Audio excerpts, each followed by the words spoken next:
Nowadays, healing is a personality, not a process. Why do I think that? Let's talk about it. Hi, I'm Nick. This is 10 Minutes with Nick.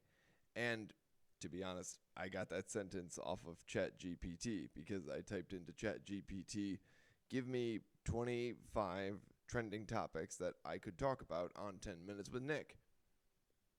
It pumped out a bunch, including you're not too busy, you're avoiding intimacy, do you even know what you want, etc., etc. But the one that stood out to me was healing became a personality, not a process. Interesting. Healing became a personality, not a process. Frankly, that's just true. I mean, look at most of social media. Most of social media is about people talking about how important it is to protect your peace. The flip does that even mean? Protect your peace. 90% of your life, you are not at peace. If you like what I've said so far, like, subscribe, do your thing. I don't know. But 90% of your life, you are not at peace. You are probably only at peace. You're not even at peace when you sleep sometimes. You're really only at peace probably when when you've sadly finished your walk. But protecting your peace is one of those silly little phrases that's used to sort of justify removing someone from your life for any little, even just an inconvenience they lay on your life. Look, I'm not saying be friends with people who are troublemakers, right?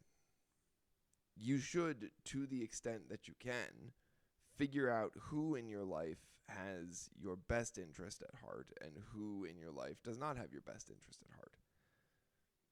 But a fundamental part of human nature is conflict. It just is. Imagine watching a TV show that had no conflict in it. Imagine watching New Girl and there was no conflict. They were all just getting along swimmingly all the time. It'd be a terrible show. There'd be no laughs. There'd be no Nick Miller ranting and raving about whatever he's ranting and raving about. There'd be no Schmidt and his driving moccasins. It would just be an apartment full of people who are just like, hello, hello, hello. It'd be a society full of robots. It'd be like 1984, only worse, because there wouldn't be a protagonist of the novel 1984 to at least stir up some trouble. Most of the stuff on social media that's about healing, right? Most of it is very well-intentioned.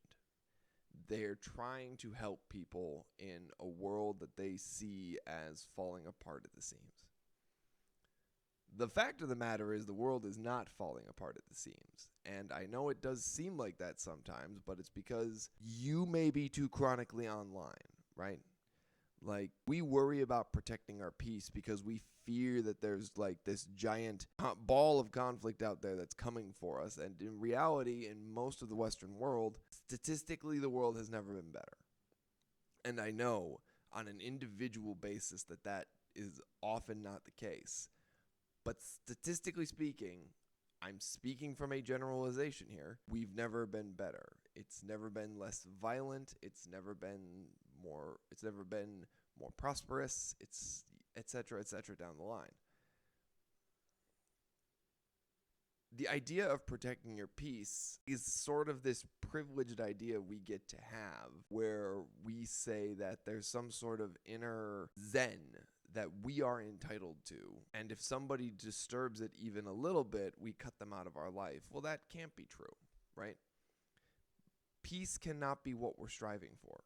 It just can't be. Why? Well, because if I go to the gym is nothing but conflict. It is struggle. It is strife. You go to the gym and you pick up a weight, and if you pick up a weight that you easily can pick up and you can just like swing it all over the place, then you're not doing anything. You're doing nothing to advance yourself if you pick up a weight and the weight is just easy for you to move. Now, if you pick up a weight and it is a struggle, it is going to disturb the little zen thing you're trying to protect, but you're going to grow.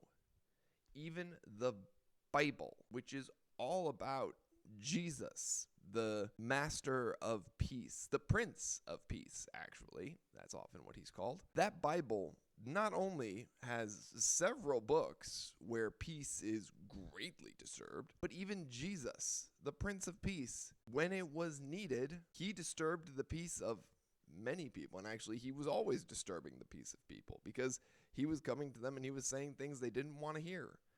Die to yourself and live in me. Like, people didn't want to hear that. The rich man who came up to him and said, Lord, I want to follow you. I'm ready. And Jesus said, okay, do you really want to follow me? Yeah. All that stuff you got, get rid of it and come follow me. And the rich man did not. The point of that story is not that you can't have money. The point is that money cannot be your God. If it is your God, then there's no room for the actual God. Jesus disturbed his peace. And the rich man did what many on social media would have suggested he do. Cut him out because he disturbed his zen. And when we apply that to the dating world, it gets even worse. Because two people are never always at peace with each other. It's just not true. Like, you just... When we watch a love story, we get to the point where they actually just get started. There's a whole life after that we don't follow. And if we don't see the life that follows, then we don't really understand that most of what love is an action, choosing to love through the difficult times. Now, look, I get it. If you don't want to be friends with someone anymore, don't be friends with them. But you don't need this special, like, oh, I have to protect my peace. You're making excuses for yourself. This protecting your peace thing, it's an excuse, right? I am so healed that I have to protect what I've healed. No, you're not special. You're just not. I'm sorry, you're not. You're not this special little snowflake that needs to be guarded at all costs. No, you're more like a piece of iron that needs to be shaped. And what shapes iron? Well, iron sharpens iron. And how is that done? You ever watch the process by which a blacksmith works on stuff? It's a pretty violent process, but what you get at the end of it is something beautiful, something strong, something useful. But your peace is disturbed very often throughout that process. And at the end of the process, the thing is tempered in such a way, not that it has to avoid having its peace disturbed, but that it can withstand having its peace disturbed. That's what you should really focus on. Not protecting your peace, but becoming such a resilient person that your peace can withstand the slings and arrows of outrageous fortune. Yeah, I got a Shakespeare quote in there because I rant, ramble, and rave. It's what I do. It's my podcast. Get over it. I will leave you today with a simple message that you don't know what people are going through, so just hug your loved ones. Always hug your loved ones, and, always ask your friends how they're doing. You never know.